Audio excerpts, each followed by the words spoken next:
ओम नमः शिवाय। हर हर महादेव शंभु। ओम गंगणपतये नमः। हर हर महादेव। जय माता दी। भगवान शिव की माँ जगदम्बा की असीम कृपा से जब एक और रोचक प्रश्न आया चैनल पे कि गणेश जी जो हैं वो विघ्न करता भी हैं। विघ्न हर्ता के बारे में तो बहुत सारे लोगों ने देखा होगा, बहुत सारे सीरियल्स मूवीज़ में जो है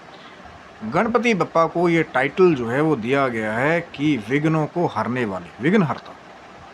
लेकिन जब किसी ने ये प्रश्न किया जिसका उत्तर आज मैं अपने अल्प बुद्धि के द्वारा चर्चा करने की कोशिश करूंगा वीडियो में। शिव सप्तम चैनल पे आप लोग का हार्दिक स्वागत है। और चैनल पे यदि नए हैं तो विनम्रता से निवेदन करूंगा कि चैनल को सब्सक्राइब करें, क्योंकि जो नित्य प्रति हमारी कोशिश है कि कोई ना कोई ज्ञान की चर्चा होनी चाहिए, क्योंकि कल हो ना हो, क्या पता कब तक ये श्वास मिले हैं, कल रहे ना रहे, आज दास यहाँ है कल कहीं और हो। तो ये जो रोचक प्रश्न आया कि क्या गणेश जी विघ्न करता भी हैं, विघ्नों को करने वाले। अब एक जगह तो वो टाइटल सब लोगों ने देखा कि विघ्न हरता, विघ्नों को हरने वाले, लेकिन यहाँ पे किसी ने पूछा कि क्यों गणेश जी को विघ्न करता भी कहा गया। तो बिल्कुल सही है,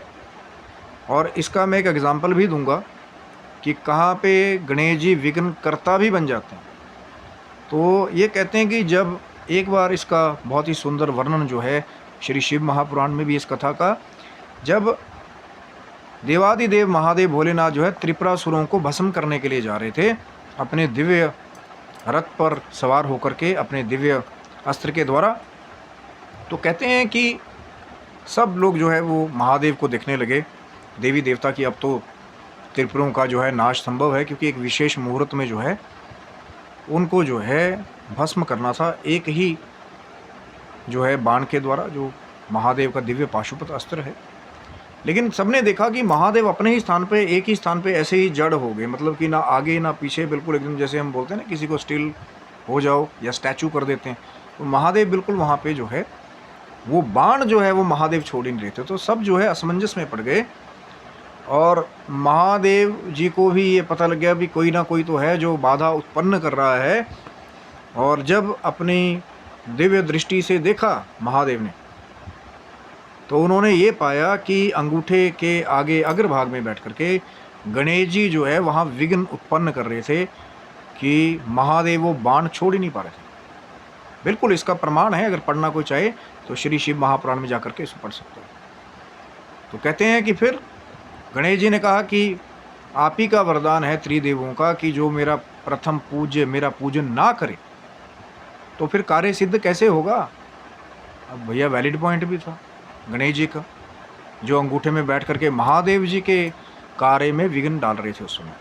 तो कहते हैं कि भगवान शंकर के दिव्य कृपा से, माँ भगवती की कृपा से गणेश जी का जो है वो पूजन किया गया वहाँ पे। उसके बाद कहते हैं कि फिर जब गणेश जी का पूजन कर लिया, गणेश जी वहाँ से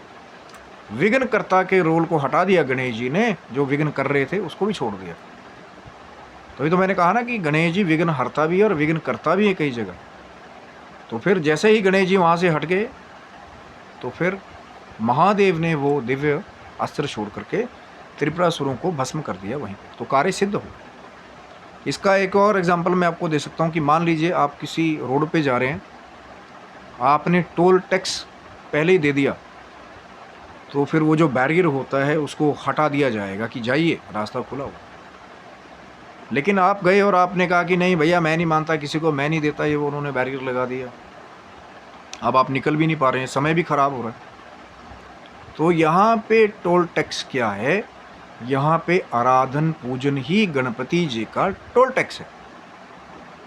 ताकि आपको वो जो गणेश जी का विघ्नकर्ता रूप है वो ना देखना पड़े। क्योंकि कई बार ऐसा होता है कि जिस कार्य को हम करने के लिए जा रहे हैं,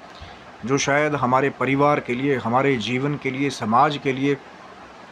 बहुत कठिनता से हम उसके लिए प्रयास कर रहे हों। बहुत बार लोग ऐसा कहते हैं कि जी महाराज हम तो बहुत समय से प्रयास कर रहे हैं, लेकिन जब भी हम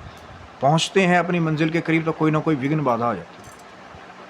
तो वहाँ पे फिर उनको भी वो लॉजिक समझ लेना चाहिए कि गणपति बप्पा का आशीर्वाद लेकर के कार्य को शुरू किया जाए, या फिर जिस भी कार्य की सिद्धि के लिए आप जा रहे हैं गणेश जी से ही उसको पूरा करने के लिए प्रार्थना करनी चाहिए कि जब आप अपने कार्य के लिए जाएं, जिस कार्य में हमें सिद्धि चाहिए, अब ये अच्छे वाले कार्य की बात कर रहा हूँ, जिनकी मंशा अच्छी हो, चाहे वो फिर लोक कल्याण ही हो, मानवता की सेवा हो, आप तरक्की पाना चाहते हो, जिसके द्वारा आपको ख्याति मिले, धन मिले, जिसके द्वारा आप किसी निर्धन की सहायता कर पाए, ऐसा भाव यदि आपका है और फिर भी विघ्न बाधाएं आ रही हैं, आप अच्छा करना चाहते हैं, और ये बिल्कुल कली काल है, यहाँ जब आप अच्छा करना जाएंगे, जब आप किसी का भला करने के लिए, कोई कार्य करने के लिए आप जाएंगे, तो आपको विघ्न बाधाएं बहुत मिलेंगी। कहीं किसी गरीब को दवाई दिलवाने के लिए आपको पैसे इकट्ठे करने हो, मैं अच्छे लोगों की बात कर रहा हूँ जो सही भाव से करते हैं, वो आडंबरियों की बात नहीं कर रहा हूँ कि दिखा करके पीछे अंडरग्राउंड कुछ और चलता रहता है, सबकी बात नहीं कर रहा हूँ। जहाँ पे बुरे लोग हैं वहाँ अच्छे लोग भी हैं, जहाँ अच्छे लोग हैं वहाँ बुरे लोग भी हैं। तो जिनका सही में भाव है कि किसी गरीब के लिए दवाइयों का प्रबंध करना है, किसी भूखे को खाना खिलाना है, किसी संत महात्मा की सेवा करनी है, तो वहाँ पे आप देखेंगे कि आपको उस धन को इकट्ठा करने में बहुत सारी विघ्न बाधाएं आएंगी, बहुत सारे उतार चढ़ाव। एक बार को शायद आपका मन भी ऐसा हो जाए कि भैया ये कार्य नहीं होगा और मुझे शायद बीच में छोड़ देना चाहिए, लेकिन वहीं जब आपको वो विघ्नकर्ता और विघ्नहर्ता वाली बात पता होगी और आप गणेश जी का आराधन पूजन करेंगे, प्रार्थना करेंगे, तो फिर आप साधु संतों की सेवा में भी सिद्धि प्राप्त कर सकते हैं, आप मानवता के कल्याण में भी सिद्धि प्राप्त कर सकते हैं, अपने परिवार के जो आवश्यक सामग्रियां हैं उनको जुटाने में भी आप सिद्धि प्राप्त कर सकते हैं। गृहस्थ में आप वो जो बैलेंस है, क्योंकि भैया बिना साजो सामान और बिना धन के घर को चला पाना बहुत मुश्किल है, और ख़ास करके जब आप कमाने के लिए बाहर जाते हैं, अभी आपको दिख रहा है कि जी हमें कार्य करना ही है, हमें तो ये जो कार्य है सिद्धि से परिपूर्ण, ये हमें सिद्ध करना ही है, ये हमें करना है, हमें ये वाली पोस्ट पे पहुंचना ही है, लेकिन फिर कोई ना कोई विघ्न बाधा आ गई, हो सकता है कोई नेगेटिव बॉस आपके ऊपर आ जाए या कोई स्टाफ ऐसा आ जाए जो आपको होने ही ना दे उस चीज़ को, कोई ना कोई विघ्न बाधा पैदा कर रहा है। पर यह भी हो सकता है कि भैया वो जब आपने गणेश जी का कभी आराधन पूजन ही नहीं किया, उनका ध्यान नहीं किया, भक्ति नहीं की, जो त्रिदेवों का वरदान है कि सिद्धि तभी मिलेगी महाराज जब आप प्रथम पूज्य, जो सबसे पहले ये इनका पूजन है, गणपति बप्पा श्री विघ्नहर्ता गणेश जी का आप पूजन करेंगे तो सिद्धि सहज ही प्राप्त हो जाएगी। लेकिन अगर नहीं करेंगे तो वो जब प्रश्न आया था चैनल पे कि क्या गणेश जी विघ्न करता भी हैं, तो पहले सुन के बड़ा अजीब लगता है कि भैया विघ्न हरता तो सुना था हमने, ये विघ्न करता भी है। तो एक जगह गणेश जी विघ्न हरत और एक जगह गणेश जी विघ्न करत भी है। अगर आप भी वंचित हैं गणपति बप्पा की आराधना से, उनके ध्यान से, उनकी प्रार्थना से, अगर विघ्न बाधाएं आ रही हो सकता है गणपति बप्पा की आपने बहुत सेवा पिछले जन्म में की हो, अभी उनका आशीर्वाद बना हुआ है कि आवश्यकता ही नहीं पड़ी, लेकिन अगर आवश्यकता पड़ जाए कि जा रहे थे अपने रोड पे और टोल टैक्स वालों ने बैरियर लगा लिया कि भैया रुको, कहाँ जा रहे हो, आगे तरक्की के रास्ते पे, तो फिर याद कर लेना कि फिर गणेश जी का टोल टैक्स जो है, उनकी आराधना, उनका ध्यान, उनका पूजन, और वो जो चमत्कारी मंत्र है जिसके बारे में मैंने पहले भी वीडियो बनाया था कि क्या आप गणपति जी के जो बीज मंत्र का वो सीक्रेट जानते हैं कि उच्चारण का भी एक सीक्रेट जुड़ा हुआ है कि क्या आप वो जो महाशक्ति से संपन्न विघ्नों को दूर करने वाली शक्ति वाला मंत्र है, ओम गंग गणपतये नमः, आपके लिए मैंने थोड़ा सा ब्रेक लेकर के बताया कि गंगा वाला गंग अगर कहीं प्रयोग कर लिया, बहुत सारे रहस्यों से ये छिपा हुआ है मंत्र, और जब ईष्ट की, गुरुओं की, संतों की कई बार कृपा हो जाती है तो वो जो रहस्य है, कई बार मन में प्रश्न तो उठता है कि भैया जुड़ा हुआ क्या है, लेकिन रहस्य तभी पूरा पूरा प्राप्त होगा जब बड़ों का आदर करेंगे, जब आप बने रहेंगे, जब आपके अंदर धैर्य होगा। तो कई बार रहस्य जो है थोड़ा और गहराई में जब आप साधनाओं के जाते हैं तो कुछ ऐसे छुपे हुए तथ्य हैं कि जब इष्ट कृपा होती है तो वो रहस्य आप जो है जान जाएंगे अगर भाव होगा तो। लेकिन उसके लिए कई बार बहुत धैर्य देना। अब ये नहीं कि गुरु जी को जो है आप कॉलर से पकड़ लो जा करके, कलयुगी वो कृपा की तरह की, दो मुझे अभी अभी चाहिए मुझे,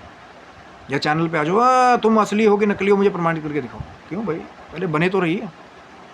पहले बने तो रहिए, आपका आदर होगा, भाव होगा तो जब देवादिदेव महादेव की, माँ भगवती की कृपा होगी गणपति बप्पा की कृपा होगी, जो मानसिक विघ्न बाधा है ना नेगेटिव विचारों की, वो दूर हो जाएगी,